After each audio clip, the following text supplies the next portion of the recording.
A medida que las iglesias se vacían, una pregunta se repite constantemente. ¿Quién es realmente el responsable de todo esto? La respuesta parece obvia, pero no lo es. Porque quienes contribuyeron a crear el problema ahora tienen la responsabilidad de proponer la solución. Y mientras esto sucede, el Papa discute en privado la posible convocatoria de un tercer concilio vaticano con una iglesia no católica, sin informar a sus fieles.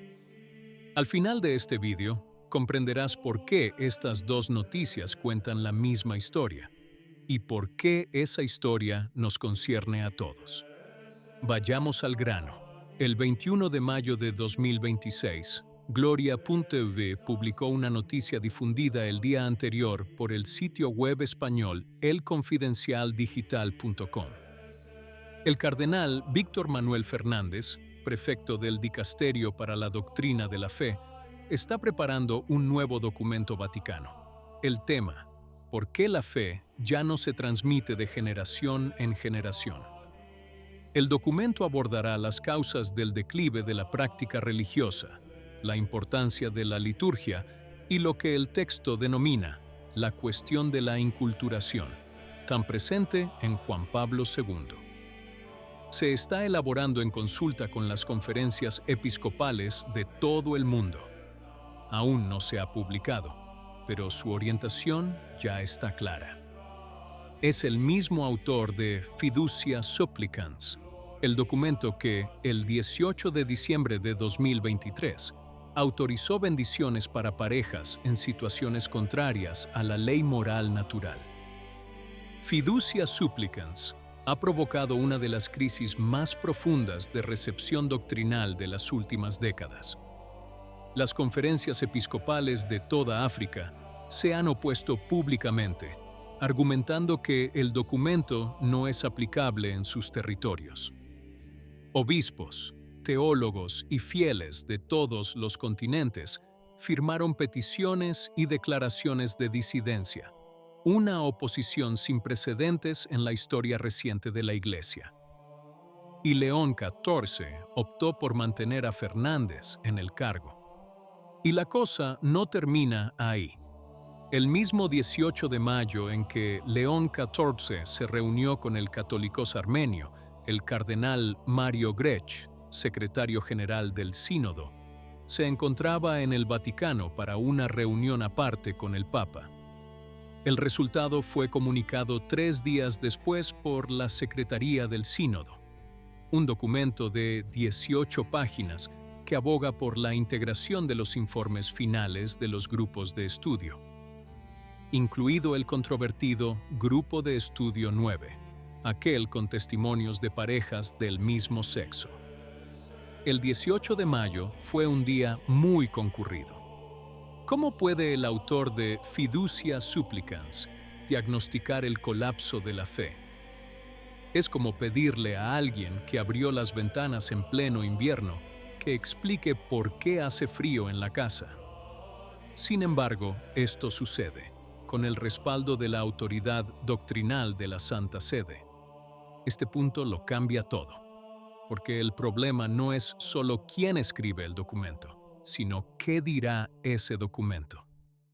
Fernández identificará el problema en una inculturación insuficiente, en una comunicación deficiente, en una atención pastoral que no llega a los jóvenes y no en la ambigüedad doctrinal que él mismo introdujo. Imaginen a los fieles leyendo ese documento.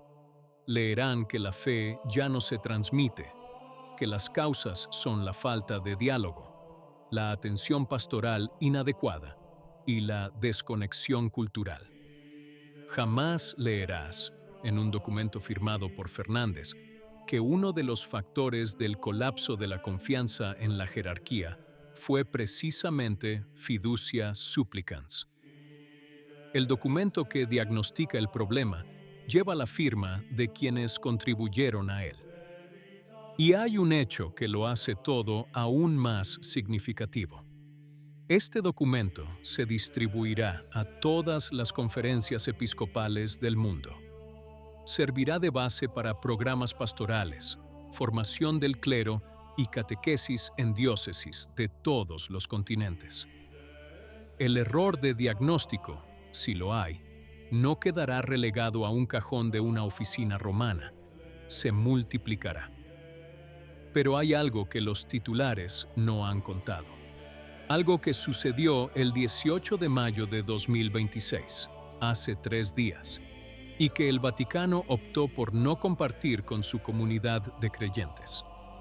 Ese día, León XIV se reunió en privado con su santidad Aram I, católicos de la Iglesia Apostólica Armenia de la sede de Cilicia, Líbano.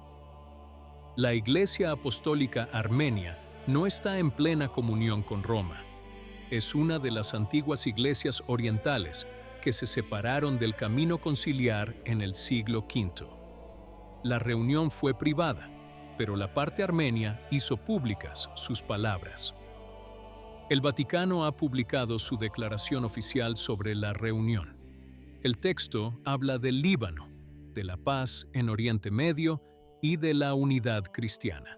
Es precioso.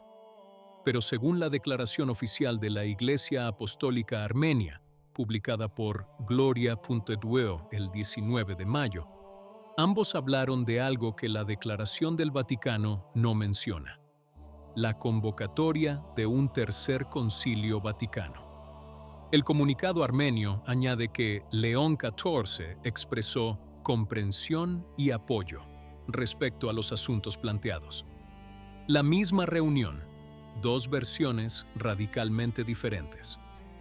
La pregunta se vuelve inevitable.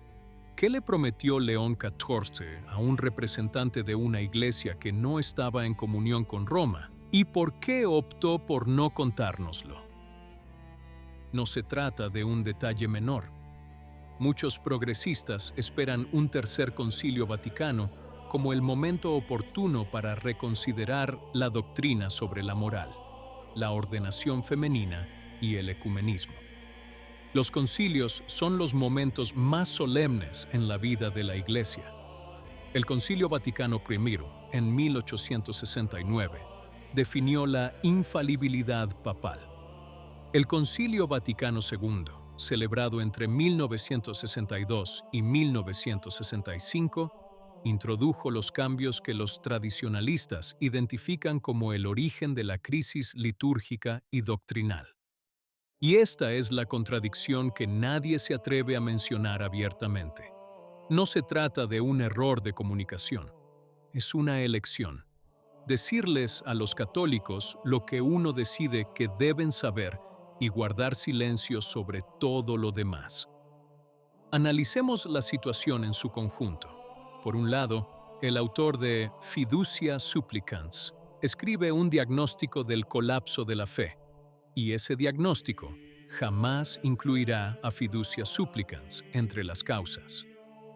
Por otro lado, el Papa discute en privado la convocatoria de un tercer concilio vaticano con aquellos que no están en comunión con Roma, y la declaración del Vaticano guarda silencio al respecto. Y aquí surge la pregunta incómoda. Estas 2 noticias nos indican que la Iglesia está a la deriva sin rumbo, o nos indican que sí hay rumbo, pero que no se está comunicando a los fieles. Ambas respuestas son inquietantes.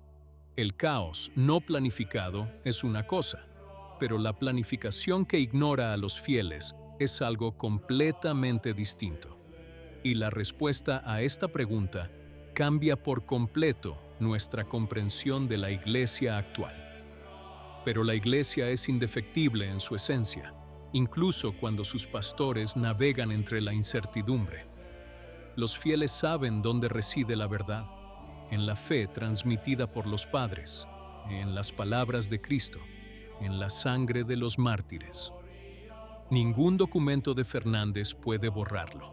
Ningún consejo anunciado en secreto puede eliminarlo. ¿Qué opinas? Si te gustó el video, comenta amén. Que Dios te bendiga.